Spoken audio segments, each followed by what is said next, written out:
Hello world and all who inhabit it, it is I, the Great Saiyaran, and yes, I know my title is clickbaity and technically not true, but hear me out.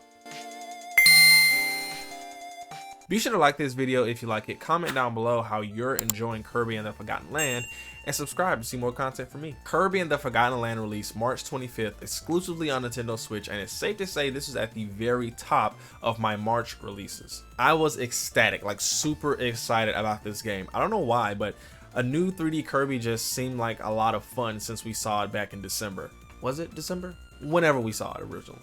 I have been playing it non-stop since launch, and I know it's a shorter game, but there is so much to do and so many things to go back to. It's just pure fun. There was a lot of love and care put into this 3D Kirby game, and I think we should take time and appreciate that. It actually took HAL Laboratories 2 decades to get to this point. There was a lot of internal strife, I guess, about whether or not Kirby should truly be 3D or stick with 2D, maybe even touching 2.5D. So 2 decades later, here we are with a game that's actually pretty fire. With so much of a difference from the OG Kirby formula and all the love and care Nintendo put into this IP, I think it's safe to say that this is their first actual console-like quality game in a long time, if not at all. Let's talk about it. First off, the thing that matters most is gameplay. Gameplay is king. Gameplay is so much fun in this game. I think that's the thing that people kind of forget. They want this super difficult game that gives them this challenge, but games can be satisfying in other ways, and I think Kirby does it in its very specific own way. The game is pure fun.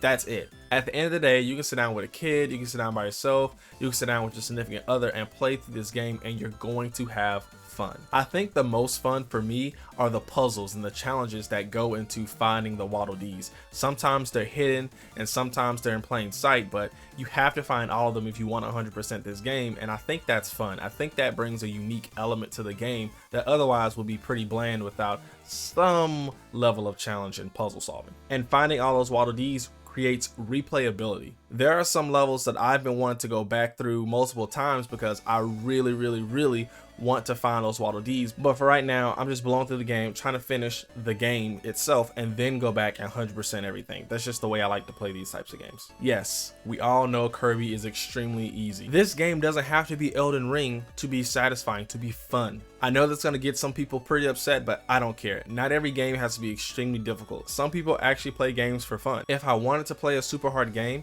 I just go play Apex on ranked mode solo queue. This game is also very beautiful. Its color palette and the way it just expresses itself with that artistic direction, it is phenomenal. And what's crazy is that it keeps getting better and better as you play. So I originally started playing this game in docked mode on my monitor, and my monitor is an OLED. It's a regular IPS panel. It's high refresh rate, it's 1080p, it's whatever. It's what I play shooting games on. But as the day went by, I decided to take my Switch out of the dock and play it in handheld mode. And my God, is this game beautiful on an OLED. This is one of the games that if there is a 4K Switch with HDR, this game is going to be at the top of everyone's list to pick up and play. Speaking of a next level Switch, we are stuck with the current Switch and its aging hardware. Now I know that this is a first party game, so we expect a little bit more performance, but there were some issues, some technical issues that I didn't like, but also it didn't really matter because the game was, like I said, so much fun.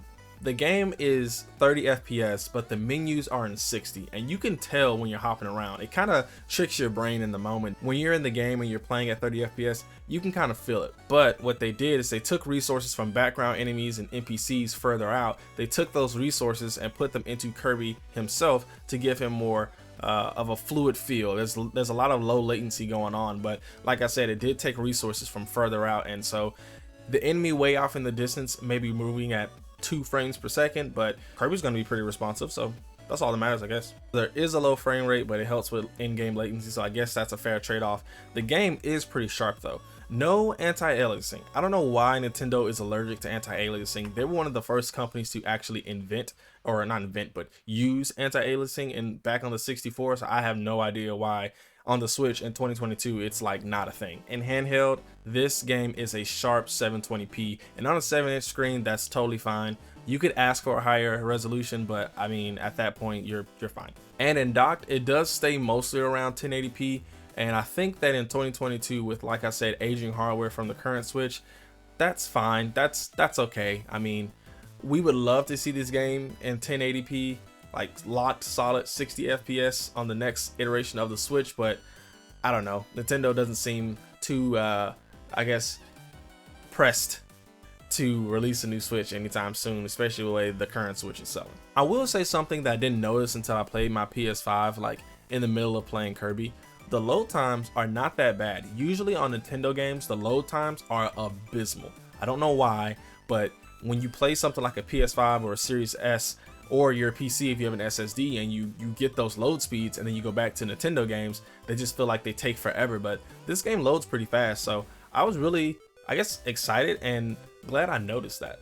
One thing I forgot to mention, this village, this hub world that you interact with, it is phenomenal. There are so many things to do, like fish, you can play a mini game where you're serving food to customers, and then the Coliseum where you do all the boss battles. That's awesome too. Now, everything isn't sweet. There are some things that I don't like about this game, or not that I don't like, but I wish could be better. First of all, the game should be in 60. I feel like if Mario Odyssey, with as big as those worlds are and how that gameplay is and how it's more, I don't want to say open world, but it's more of an open style of game, how that's 60, I think this Kirby should have been able to be at 60. But I also understand they really wanted to make sure that the latency was low and that it performed and hit those resolution marks. So I understand, but I still wish it could have been at a strong 60 FPS. That would have made this game like over the top amazing. Also, the game is short. Like I said, I've been playing it since launch, and I've noticed that because there's a percentage meter of how far you're along. I think that I'm like halfway through, and I feel like this game should have been a little bit longer, but I don't think it's bad that it is as short as it is. I just wish it was a little bit longer, but we may get DLC or something like that to make up and compensate for that. And lastly, the camera. Now, the camera is fixed and it does kind of snap back if you're in certain places, like behind a wall or something, places where you kind of have to figure out where you're going. Like it may like snap around and create some cool puzzle aspects. It's really cool, but I think that this game should have been more of a free camera game. That kind of gives more of a 3D, like you have control over this world, but I'll excuse it. This is their first 3D game. Maybe the next game, it'll be more of a free camera situation. You can run around, do more of what you want. Like, I feel like the hub world at least should give me a free camera, but it doesn't. That's fine. I'm not complaining, but I do wish that was something that they had thought about and maybe upgraded, but we'll see in the next iteration. Kirby and the Forgotten Land is fun. Pure fun, that's it.